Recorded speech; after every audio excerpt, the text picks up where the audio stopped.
Creative Kill Live! Welcome to the show where the lights go dim. Albuquerque nights, yeah, it all begins. From the Duke City streets to the ledges we ride. Everybody gets killed on Creative Kill Live. John Roberts on the mic, that's the host and creator. Wolf, Ben, and Dizzy and a squad, no debaters. Happy Anderson in the house, serial killer on the stream. Guests sit down, but they step into a dream. Brooke Smith from the silence, ghosts in the air. Talking Bigfoot stories like they're right over there. True crime echoes while the crowd's alive. Then the lights cut out, it's the end of the ride. Welcome to the show where the lights go dim. Albuquerque nights, yeah, it all begins. From the Duke City streets to the ledges we ride. Everybody gets killed on Creative Kill Live. What's up, everybody? I'm John. And I'm Ben. And welcome back to Creative Kill Live, where the guest always has a killer experience. And man, I gotta tell you, Ben, this episode I love so much. Yes. Yeah, Sarah Yes. Nicklen, dude. I gotta tell you, she's okay. Well, we'll get to her in a minute, but they call her the indie horror queen, like the queen of indie horror. She has like over 100 credits. I was going to say, when you look at her rap sheet, man, I'm like... Her rap sheet, I I'm know, like, right? Jesus Christ, this Yeah, nigga's been her- on everything. She's been in everything, and Sarah was Yeah. such a sweetheart. She Yes, was Sarah. so nice to us. It was really, really great Yes. having somebody of her caliber on the show. Yeah, definitely, I mean, definitely. we talk all things horror, supernatural, true crime, guys. So this episode, I got to tell you, Sarah Nicklen was amazing. Yes. And she gets into some really creepy shit too. Definitely. You know, and then she talked about her experience on, she was in, okay, guys, if you guys don't know, there's a series on Shudder. It's called the VHS series. And basically it's found footage, Yep. right? Yeah, Ben. And so they do like this home haunt in VHS. It's the last of all the clips, Yeah, dude. yeah, That thing yeah. was insane. I mean, it's fun start to finish, especially at the end. This, I mean, yeah. The end is fucking end, crazy, dude. It is awesome. It is crazy. I don't want to give anything Yeah, away, but well, man, it was good. Guys, we want to thank Sarah for being on Yes, our show. thank We're you, about Sarah. to cut to the interview. It was a remote interview. Thank you so much, Sarah, for joining us. It was amazing. So, you ready to do this, Ben? Jump into it. All right, guys. Well, Creative Kill, where the guest always has a killer experience. We'll see you guys soon. Here's Sarah Nicklen. Thank you, the queen of indie horror. We love you, Sarah. What's up, everybody? I'm John. And I'm Ben. And welcome back to Creative Kill Live, where the guest always has a killer experience. And today we are beyond excited. Yes. We have the scream queen of indie horror, over 100 horror credits. Guys, we got Sarah Nicklen. Is that correct? Yeah, that's it. Because if I'm a horror villain, I'm the butcher of names. That's what I tell people. I really butcher names all the time, Sarah. So, Sarah, how are you doing today, first of all? I'm doing great. I'm getting back in the swing of things. I was a little tired after the time change, but yeah. I think we're all kind of there. Yeah, definitely. Yeah. So Sarah, we always start off our guests. We're going to ask you about yourself. So tell us a little bit about yourself. How did you get into acting? Obviously, Ben and I are actors. We just spoke to you about that. How did you get started? Well, I think it kind of unconventionally. I had a crush on a teen star, Jonathan Taylor Thomas, when I was a little girl, and and I wanted to meet him. And so how do you meet a celebrity? Well, you got to become an actor. That's that. Yeah. So that was my plan.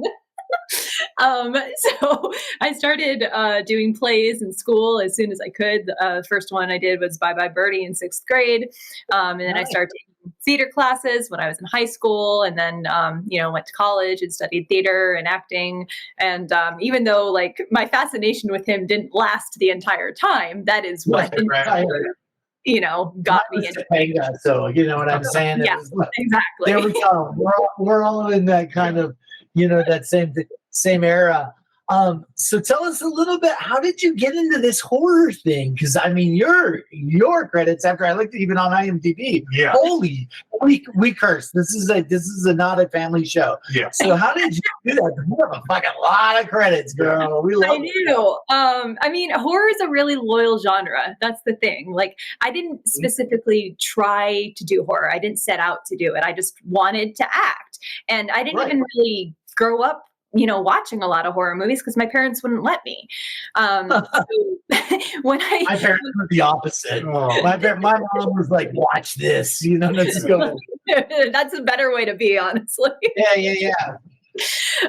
So when I went to Emerson in Boston to study acting, I was like, well, now I'm in Boston. There's a city. There has to be some movies happening here. So let me like look around and see if I can find some movies, because I don't want to wait until I've like learned how to do it. I want to also learn by experience. So I found a bunch of like independent film that was happening in Boston and in the surrounding areas, and they were horror films.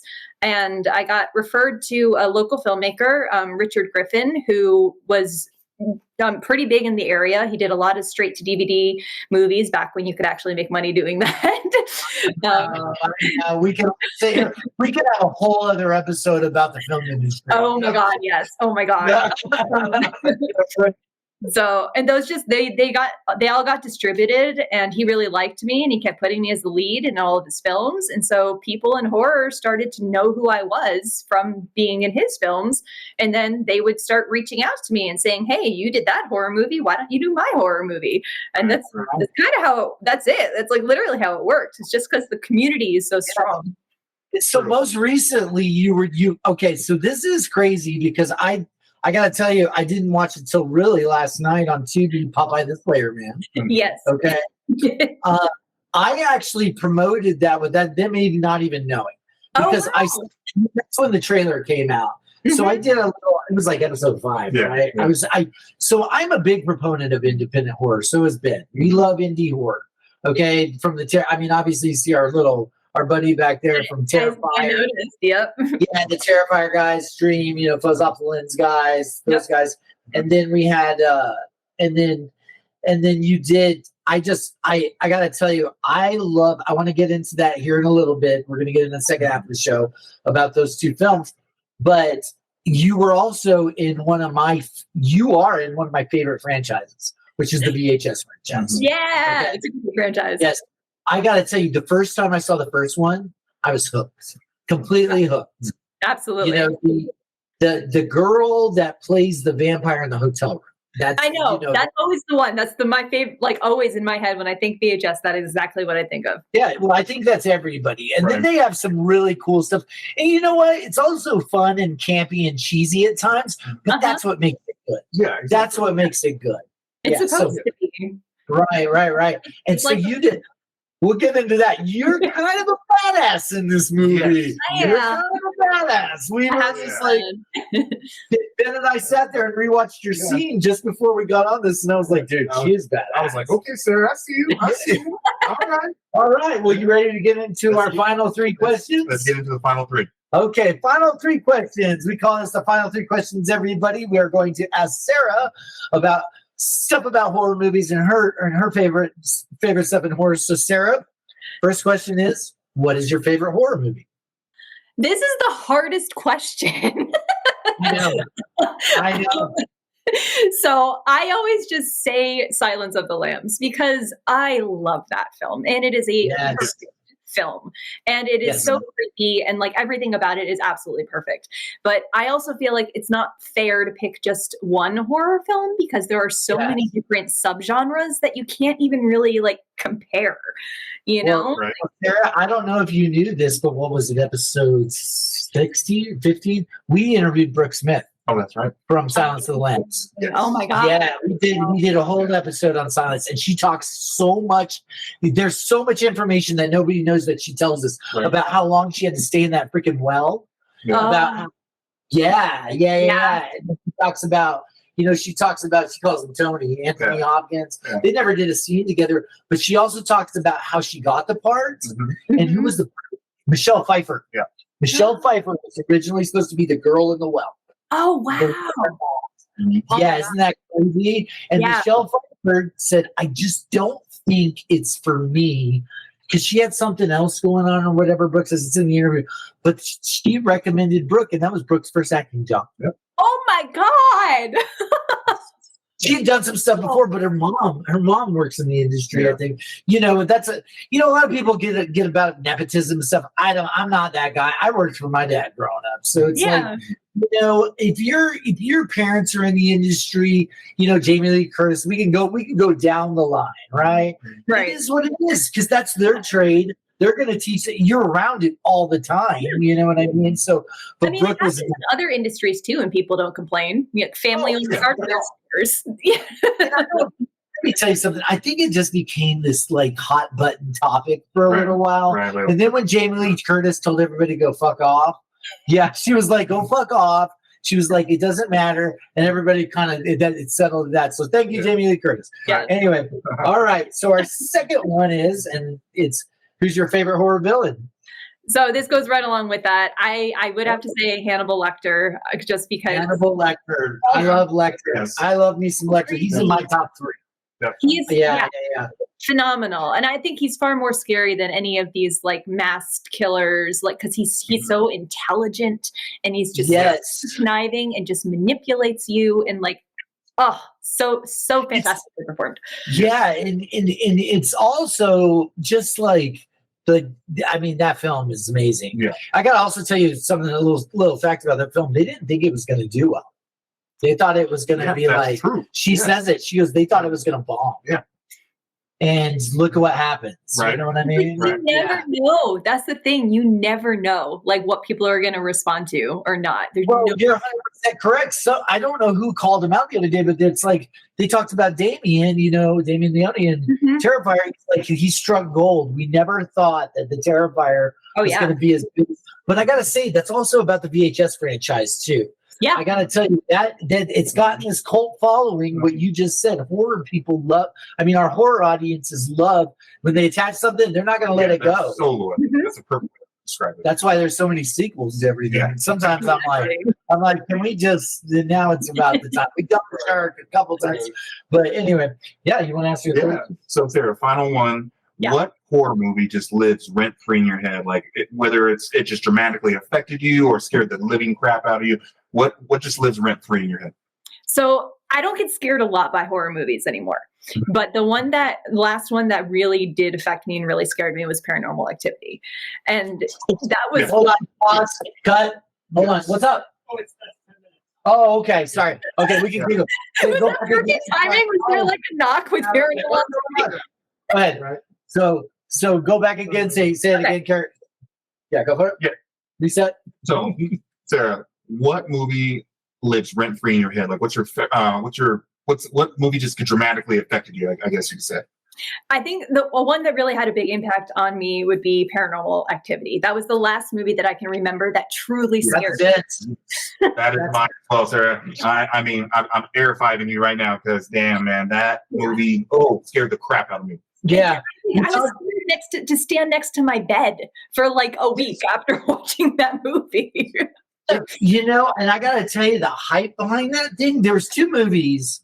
There was hype. It was Blair Witch in that one. Yeah. It was like because people were like, it was something that they'd never really done before. Mm-hmm. You just have that single camera overshoot the bed, and then the time lapse. That's what always got me. It's you're just sitting there, and it's the intensity. It is anticipation of something's gonna happen. Something's gonna go wrong. Whatever, and then you're just waiting, and they build that suspense like crazy in that movie. Yeah. And then when something actually does happen, it looks just so nonchalant and real at this time. I'm scared to put up cameras recording myself sleeping because I'm afraid I'm gonna see them. Exactly. It's funny, guys, because we actually have day jobs too. So my day job is that's what I do. I do security cameras. I am for a huge security company here, so I can tell you this, I've seen some shit. And I mean, I like that's another episode too. Maybe we should do that episode with John Roberts and all the video that he's seen in his life. But yeah, that was a great answer. That's awesome. You know what I'm saying? That's definitely. Part of that is like that was before found footage got too overdone. And I feel like I also kind of missed out a little on Blair Witch just because I wasn't exactly the right age for it. I didn't really understand it. Like my parents forbade me from seeing that movie. So of course I had to go, sneak out and borrow like a VHS, cassette tape. But like it was so built up because of that. I watched it and I didn't understand found footage. I was like, wait, this is not a movie. I don't understand. Yeah. Like sorry, they made themselves. Yeah. So, well, it was the original. They're the GOAT. They're the OG of found footage, basically. And you got to give it to Heather Donahue because she was when you even talk about Blair Witch, just the way they shot that thing with the Oh my notes God. and all that. Yeah. I love it. I watched the documentary. It's great. It's a great Oh, I'm watch. sure. It's awesome. I'm sure. So, Sarah, the next little segment we always do is a little bit of story time. So we're gonna let you tell us a little story. So, story time in the film industry, we always know this. They always read us the sides. You know what I'm saying? They'll say it's story time. That's why Ben and I call this. A lot of people call it story time, but tell us, have you ever had a supernatural, true crime, some kind of horror experience happen to you? Go for it. Tell us everything. Okay. I have had supernatural experiences happen with me. So I'm on a ghost hunting show called Ghost Girls, and it's an all-female ghost hunting show. So we have new episodes. Go ahead and plug that right now. What's it on? Yeah, it's not released yet. So the pilot episode had been put out on Tubi to see how well it did, and it did well enough that they greenlit more episodes. So there's more coming. I've had some fun experiences through that, but I think the one that really stuck with me the most was when I was a kid, and I was probably like 11 or 12 or so. And I was just trying to fall asleep in my bed, and I couldn't fall asleep. And I'm staring at the ceiling, and I had a nightlight still. And this shadow of a head and shoulders just like moves over the ceiling. And I'm staring at it, and I'm like, okay, well, I look at the nightlight to see if there's anything blocking the nightlight, maybe creating a shadow. No. Sometimes if someone would stand in the doorway, they would cast a shadow. I look to see if there's anyone there. No. So I'm like, okay, well, what is this? And I'm like, well, if it's a ghost, I want to show it that I'm friendly and that I don't mean it any harm, so that way it doesn't mean me any harm. So I put my hand up like to shake hands, like to say hi, and I just like sit there for a while, and then I started getting tired. My eyes are asleep, my hand's still up, and then I feel another hand go into mine, and I open my eyes, and the shadow was gone. Oh my gosh. Okay.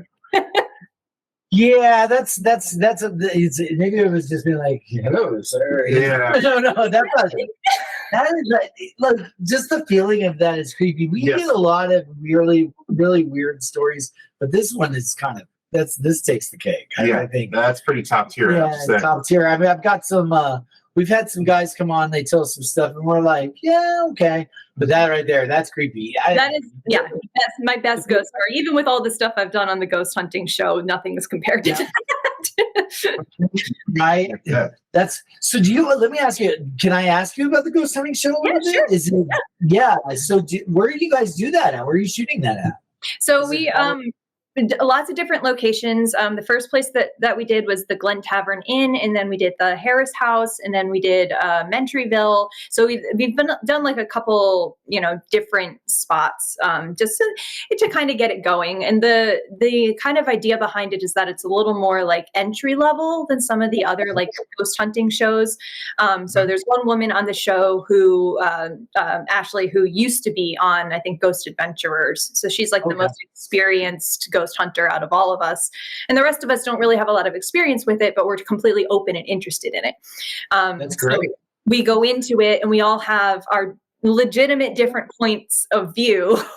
That's not contrived, but we all have different like stances on what we think of the paranormal, and then we just do an investigation, and we try to have a guest come in every time as well. So maybe we're trying out a new piece of like equipment, or we have someone that's done an investigation at the location before that can give us a little background or history about it. We had a psychic come in and join us at the Glen Tavern Inn. So it's a really fun format, and I learned a lot. You guys should come and join us when we go to the Santa Fe prison next year. Yeah, let me know. That would be fun. Yeah. So do you know about the Santa Fe prison here? No, I haven't heard about this. Santa Fe, New Mexico, right? Yeah. Yeah. So Santa Fe prison was the location of the most infamous riot in prison history. Yep. Okay. I mean, there was a ton of people killed. I remember it happened in 1980. And Yeah. And so I work, like I said, I was telling you earlier, I work in security. Last year, after our whole kind of shutdown, we were still lagging. I had to get another job, right? I hadn't got the security job yet. So I went to work up at the Capitol as Senate security for the Senate. It's state legislature. Okay. My mom is the Secretary of Education, and we only have our session's only 2 months. Anyway, long story short, the guy I started working with was the former warden he was the warden of the San Rafael prison, and he's just started telling me all of these things. It's shut down now. Now I don't even know if you can tour it. Can you tour it? I know. I'm not sure if they're doing tours anymore, to be honest. Last time I was there, only time I've ever been there, ironically, I was filming on this Bollywood movie. And yeah. Well, they shot The Longest Yard there with Adam Sandler. Okay. They use it as a film location a lot now. So And of course, a lot of downtime between shooting, right? So I was like, I'm going around to like the different cells, like where, you could literally see the chinks in the cement where the prisoners were decapitating people. yeah, they were beheading people. Yeah. So it was a little intense. Definitely has that eerie vibe, of course. And then, part of it is like in my head, I'm like, see, that's why paranormal activity freaked me out. Because I can't punch a ghost. You know what I mean? Like, I have no chance. Like I work out. I'm a personal trainer in real life, right? And he's the trainer of the stars here. Don't let him. He's downplaying the shit. This guy, anytime a celebrity or anytime an actor comes here and needs the guy, this is the guy that trains him. Yeah. So if you ever need training tips, Ben's your guy. We call him the nerd. Yeah, we call him the nerd with muscles. That's the best combination. Right. I'm the over ADD kind of host, like that gets a little whacked out and crazy. And Ben is the nerd with muscles. Our third, we have another partner, my writing partner I was telling you about earlier, Wolf, the big bad Wolf. Yeah. Wolf is 6'7" and he's a giant, but he is like, when you talk about horror, that guy knows everything. But yeah, back to the prison. So I was with the warden. What we're trying to do is bring awareness because they're trying to get a memorial done for the prison guards that got killed. And so we're going to try to help that by doing a show and raising some money to get this memorial done for next year. So yeah, we'll hit you guys if you want to come and tour one of the most haunted prisons in the United States. I'll tell you that. It's crazy. It's scary. It's scary. All right. Well, thank you for sharing. That was awesome. We love that. Absolutely. All right. I'm ready to talk a little movies now. Let's get into Popeye the Slayer Man. Yeah. All right. Let's start with that one. So tell us about Popeye. How did you get the part? Well, like I said earlier, work begets work in the horror industry. So, my friend Kyle Carvin is one of the producers, and I've been friends with Jeff Miller and Robert Ryan, who the director, for a long time. And I was texting with Kyle about getting tips for visiting Salem because he goes every year. And he was like, "Oh, I'm actually going to be in upstate New York, working on this film." And I was like, "Oh, that's funny. I'm going to be in New Hampshire at the same time working on another film. Maybe we should get together and like have lunch," because he lives in Atlanta now. And he was like, "Actually, I'll do you one better. And we still have some roles we haven't filled." Really? And you're right out the gate. You're one of the first right out the gate. You and the boyfriend. Or it's not boyfriend. You're running from two people. From the thugs. Yeah. That one thug, his head gets. Oh, yes, it does. So on Creative Kill, the reason why I named our show Creative Kill Live, when I was young, I would watch. I told you my mom let me watch horror, which is probably my dad. My dad's an old Marine. He's like, anything doesn't scare him. And my mom was a huge Stephen King fan. We had every Stephen King book in our house. It's the 80s. We had It. We had, you know what I'm saying, Christine, all those cool movies. But she introduced me to the books, which are a lot better, obviously. Right. But I gotta tell you, it's the Popeye thing. This intellectual property or whatever the domain. How do they say that? It's like public domain. Public domain inspires. I heard they're making a Betty Boop one now. Did you see this today? Yeah. Are you going to be in that? I was actually asked to be in that, but I turned that one down. Oh, did you? Just because it looks really, really fun, and I think that they're doing a great job with it. And Devaney, who's playing Betty Boop, I love her, and I love working with her. I just felt like the storyline was a little similar to Popeye for me. Yeah. And you already did it. It's time to. I get it. You want a little diversity, a little variety in your acting. We all do, right? Exactly. It's like, yeah. But I will totally watch the hell out of that movie. It looks great. Hell yeah! I watch all of them. Let me ask you. Do you know? Okay, I didn't look it up, so you're just gonna have to. The actor that plays Papa. Yes. Okay, what is his name? Jason. Jason. Was that was all practical makeup, wasn't it? That he was doing like. Yes. So he is a big dude. He is also like bodybuilder, big dude. So a lot of like your muscles here, yeah. like these muscles over here, exactly. So a lot of that is real. That is just him. So the practical makeup. So it was a silicone mask that was made by Immortal Masks specifically for the film, and that was the face. And then there were gloves to give him the bigger forearms. But other than that, the rest of it is all him. It's just him. It's just him. Yeah, that's like this guy. It's like anytime. It's funny because we're starting a small vertical series. Mm-hmm.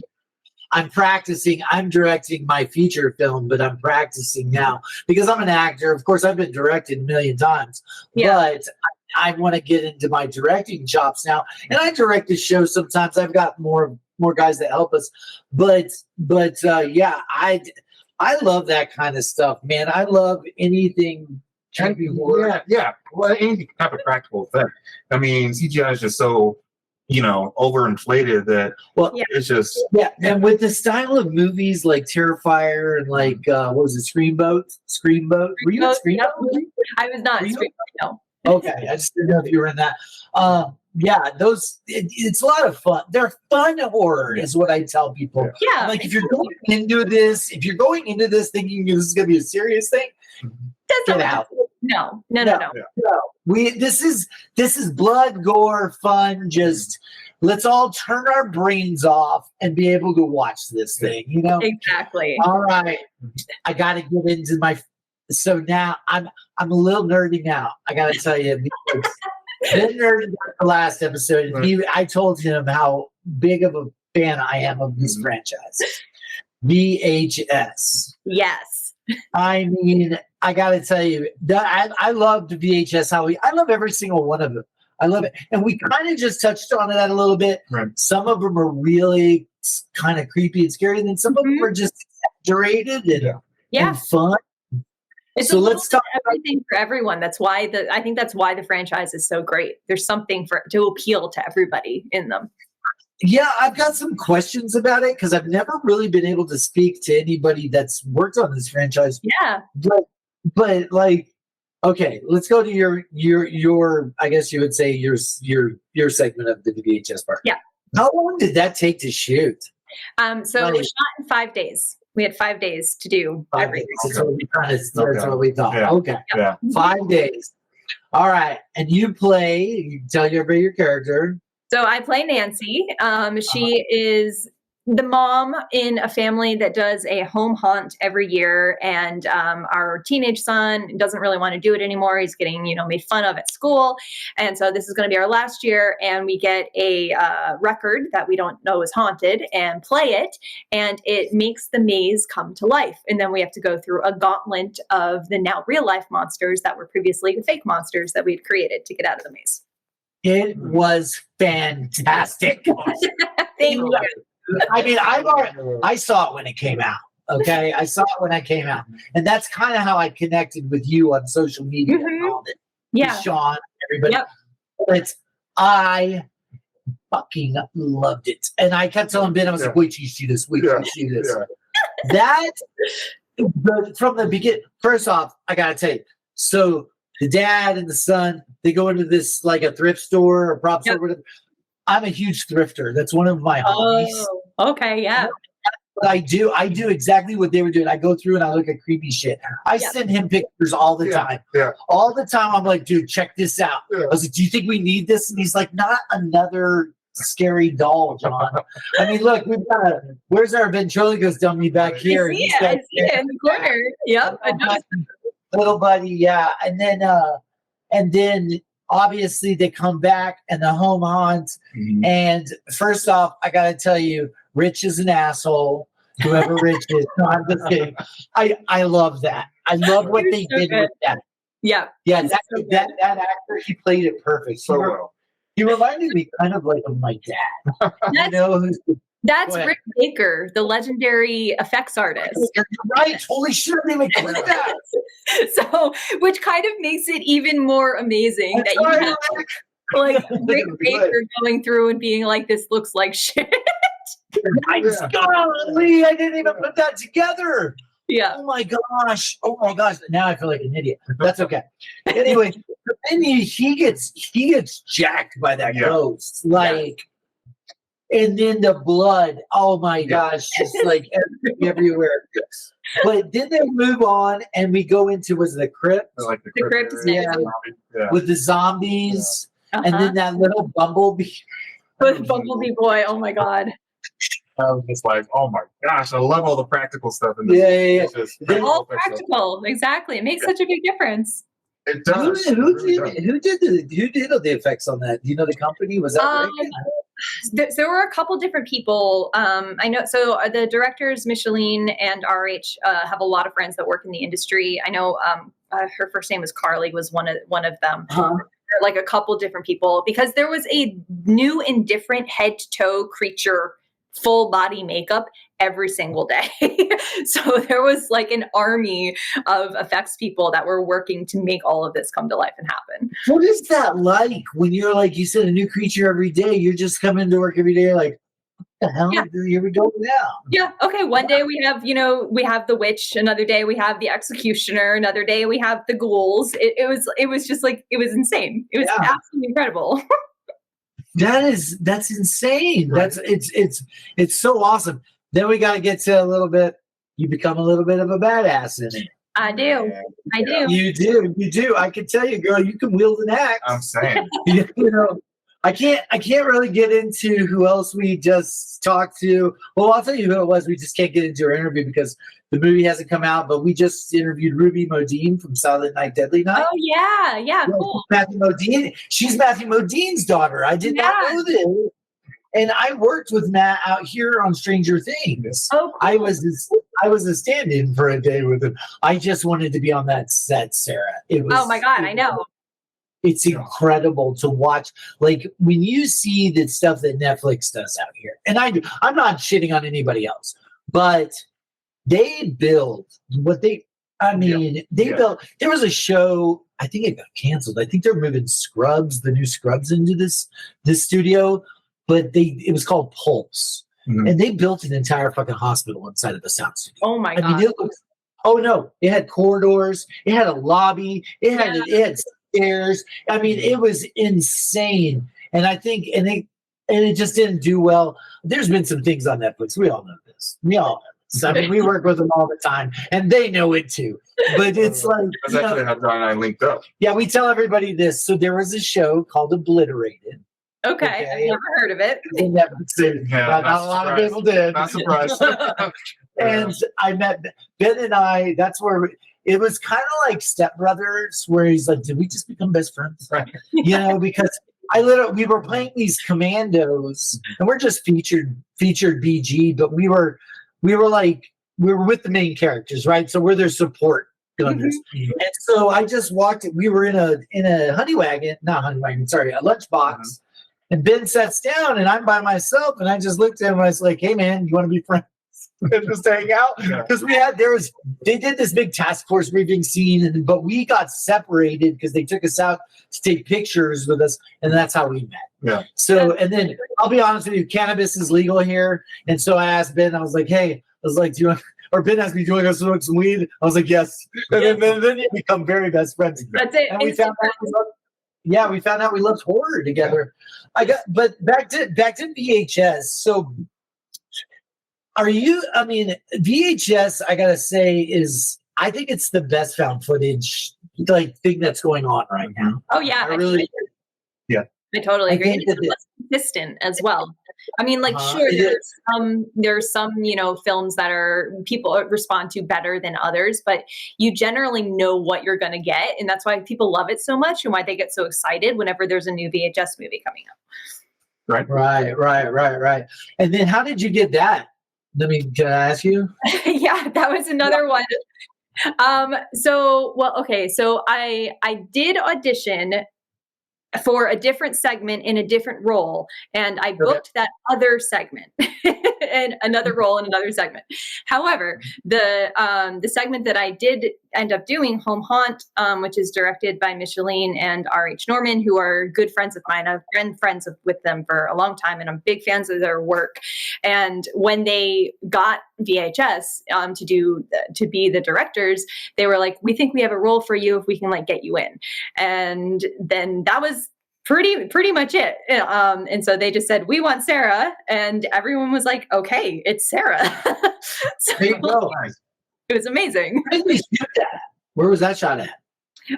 So we shot that in Los Angeles. There was one day in a studio downtown. Then there were 3 days at a soundstage in Burbank, and one day at a house out in Pomona. Oh, okay. All right. Yeah, well, I gotta tell you, when they just the conclusion of that, it was the best. It was the best with the witch on the broom. Yeah. That's the way you do the Halloween episode. Yes. I know. And it's such a fun send off, to end the whole film on that. It makes you want to go out and go trick or treating and be part of it. It's just a really really segment. One of my favorites was the candy bowl. I like that one too. Oh, yeah. That was cool. That was so cool. So, do you have anything else coming up, or do you have anything that's exciting that besides the Ghost Hunter thing you're doing? Are you allowed to talk about? I mean, I don't know. I have. Let's see. So I did another anthology called If It Bleeds that just won Best Horror Film at Nightmares Film Festival. So that's not distributed yet, but they're looking for distribution for that. What did they? I thought I saw something on the internet about that. Maybe You might have. We did a cast and crew screening a month ago or so with that. Who was in it? Leanna Vamp is in it. Oh, nice. Yeah. Okay. Yeah. So she's a fun person. She was supposed. So we were actually supposed to. What our whole plan was, I had some pretty big horror icons booked to come to New Mexico, and then the big man in DC screwed all that up for all of us. Yeah. You know what I mean? So we were actually booked in a theater. We had a residency, and then he screwed that up. But Leanne was supposed to come out and be one of our co-hosts for one of those shows. Yeah. She's amazing. She's a really fantastic person. Very sweetheart. Absolutely. I actually met her. Guys, I met her. And she even remembers me. I was mentoring this kid this was probably 2012. Oh, wow. And he loved comic books. And so I took him to his first Comic-Con. And we went through and we met Lee, and she was so sweet. I'm going to tell you guys the story behind this. This is funny. So you know how they do the cosplayers that charge people to take pictures with them? They actually ask you for money, which I don't have a problem with. Right? I do have a problem though if they talk shit to a kid. Okay? Yeah. So there was this guy who was dressed like Spock. Of course. Guys, and he was like a 7-foot Spock. Oh man. He was so tall. And Jonathan was the child's name or the kid's name. He's an adult now. But he went to go take a selfie like this, hold up his and the guy grabbed his phone. Oh wow. And I was like, I lost it. I said, don't you ever tell. But she came and she was like, no, come over here and take pictures with us. And she was so nice. And then her and I connected a little bit. And then we followed each other, obviously, on socials. And we've had this cool relationship ever since. I did not know I was going to end up doing this for a career. I'll be honest with you. Yeah. I was in private security. I just thought I was always an actor. I did Prison Break. Do you remember Prison Break? I remember Prison Break, yeah. Queen of the South. Those were shot in Texas. Yep. Okay, yeah. And then I did a lot of telenovelas. Okay. Well, Univision usually Telemundo's there, so anytime they needed like a white cop to chase the cartel guys, I was your guy. You're like, I'm You know, your guy. I think we do that. Lee's really cool. So, you like I said, you have nothing else really besides. When is the Ghost Hunters thing going to premiere? It was supposed to come out earlier this year, and then there were some rights issues with some of it. So some of it has to be like reworked, just in terms of like the opening and stuff. But it hopefully it'll be coming out next year. There's also I have a film. I don't know if I can really talk about it yet, but there's another film that I'm going to be doing. Originally, they were saying it was going to be before the end of the year. Maybe it's going to be earlier next year, but it's a really fun, like high concept horror slasher that I don't think anyone's really seen before, which I'm pretty excited about. So be mysterious enough about that. We got the same thing going on with us, Sarah. So we go into production in January with ours. Fantastic. And like I said, we're trying not to. You're going to see something because I'm coming out. I'm going to we're doing a little kind of press release thing. Yeah. But our concept is something that has never been done before. And I got to tell you, COVID really helped my creative mind because I didn't have anything going on during then. So I kept on writing. And then I was, it's about two true crime podcasters that go on the road to find a serial killer. And it's called Finding 66. And we're right here on Route 66. Mm-hmm. That's we're the heart of it. Yeah. And this guy right here is one of my stars. Yeah. I would never have anybody different, but we're really, really excited. And it sounds like things are going really well for you. I'm so excited for you and congratulate you on all this success.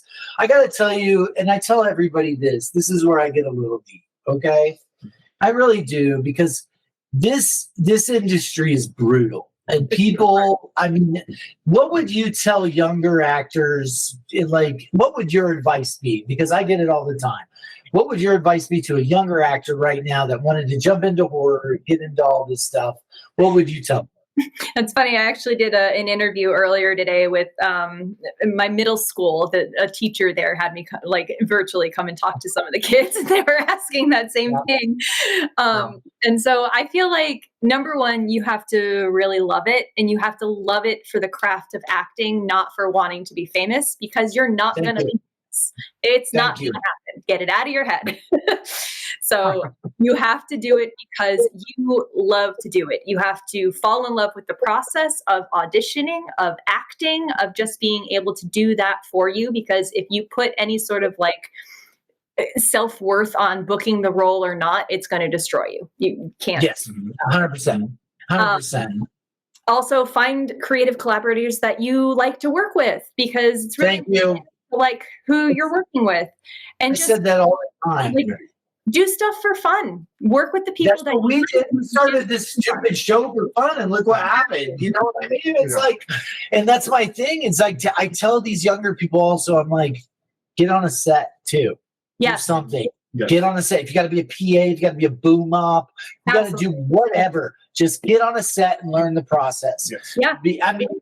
I started out, obviously I was telling you about the Dallas stuff, and that was because I had a security company, and I got picked up I was doing security for the sets, and then they saw me, and they were like, yo, come over here, and they're like, have you ever acted before? And I was like, actually I have. I acted in high school.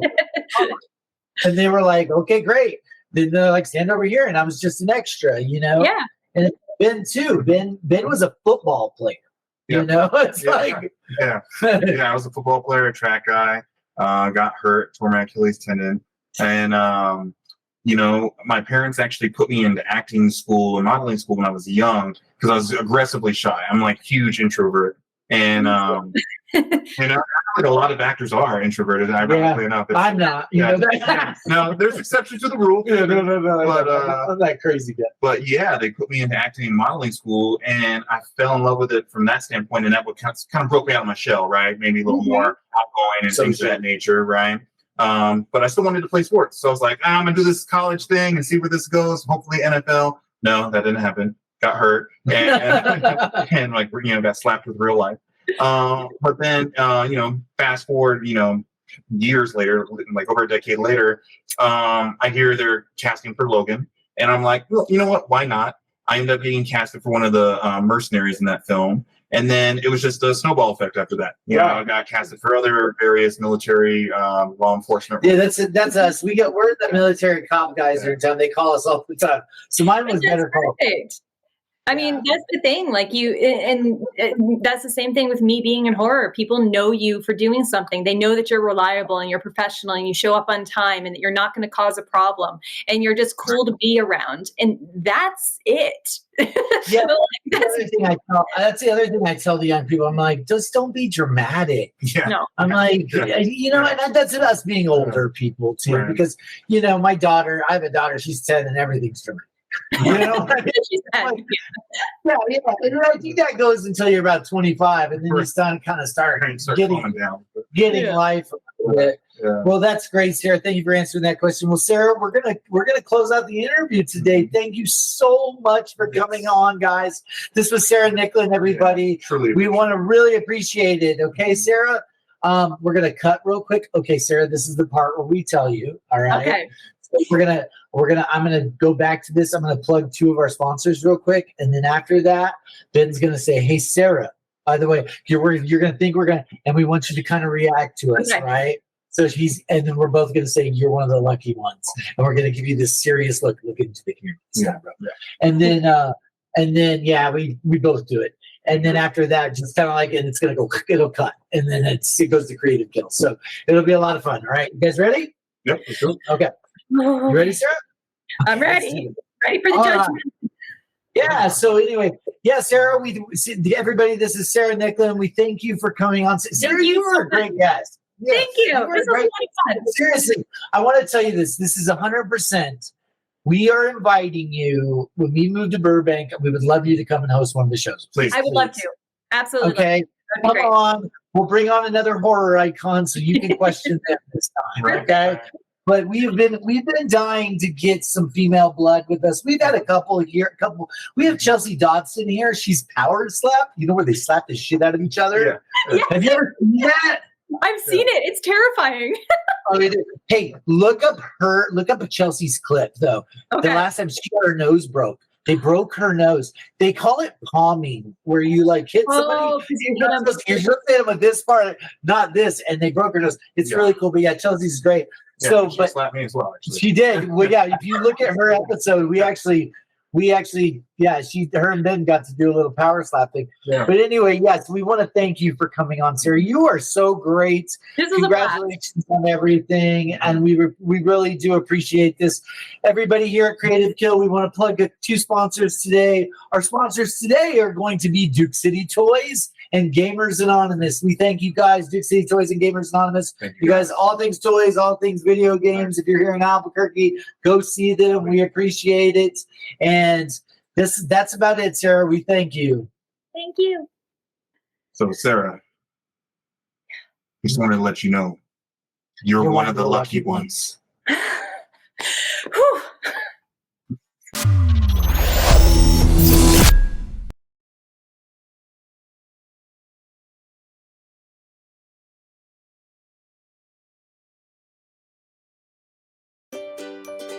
Duke City Toys for new and used toys, games, and collectibles. Star Wars, Marvel, DC, board games, Albuquerque's largest selection of wrestling collectibles, and so much more. When it comes to toys, we don't play. Duke City Toys.